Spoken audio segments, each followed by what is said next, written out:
Clément Viktorovitch, vous voilà à votre tour rattrapé par la 5e vague de l'épidémie. Une vague qui, comme chaque fois, est accompagnée d'un dilemme rhétorique pour le gouvernement. Comment faire pour annoncer la vague? Eh oui, c'est un dilemme de communication en effet auquel le gouvernement a déjà fait face cet été.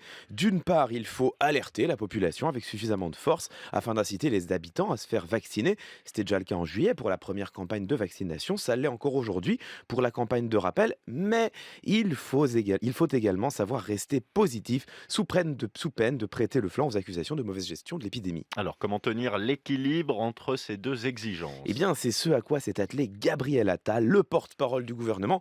Écoutons-le d'abord mercredi dernier, il s'exprimait en sortie du Conseil des ministres. La cinquième vague est là, dans notre pays. Partout, l'épidémie accélère et le virus reprend du terrain. Cette vague arrive, c'est vrai, mais nous avons de bonnes raisons de penser qu'elle n'emportera pas tout sur son passage.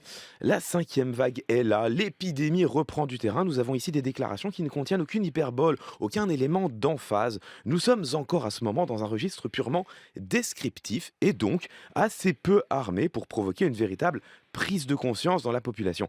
Mais moi, ce qui m'intéresse, c'est surtout cette petite chose que l'on ne voit pas forcément passer. Nous avons de bonnes raisons de penser que la vague n'emportera pas tout sur son passage. Et ça, c'est plutôt une bonne nouvelle? Alors oui, formellement, c'est une bonne nouvelle. Et d'ailleurs, Gabriel Attal enchaîne immédiatement en vantant la couverture vaccinale de la France.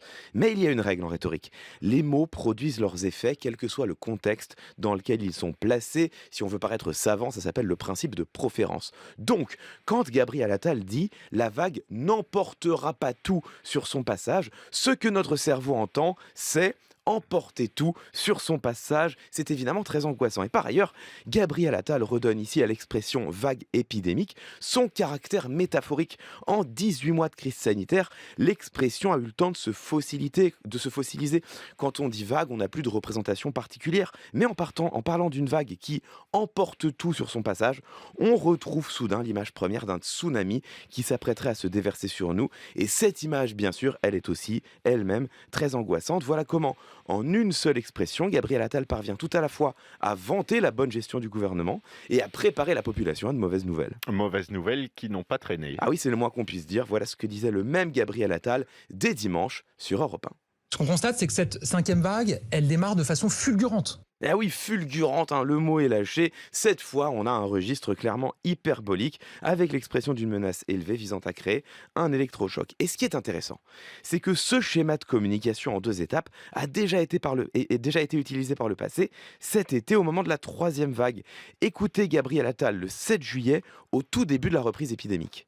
L'épidémie gagne à nouveau du terrain dans notre pays. Cette situation est liée en France, comme dans le reste du monde, au variant Delta, qui est beaucoup plus agressif que les variants précédents. Le risque d'une quatrième vague rapide est là. L'épidémie gagne du terrain, un variant beaucoup plus agressif, risque d'une vague rapide.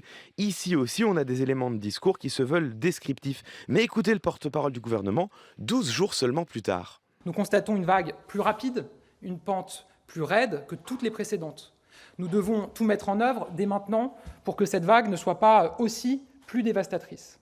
Nous partons de bas, mais cette vague peut monter très vite et elle peut monter très haut. Une hausse de ce type, je le dis, aussi forte, aussi soudaine, nous n'en avions jamais connu depuis le début de l'épidémie dans notre pays. Vague plus rapide et plus raide que toutes les précédentes, hausse forte et soudaine comme nous n'en avions jamais connu. On retrouve ici l'utilisation de superlatifs et nous sommes donc bien en présence d'un schéma de communication. D'abord, une première prise de parole la plus neutre possible pour préparer l'opinion, puis une seconde davantage centrée sur les émotions pour inciter à la vaccination. Reste bien sûr à juger de l'adéquation de cette communication avec la réalité de la situation.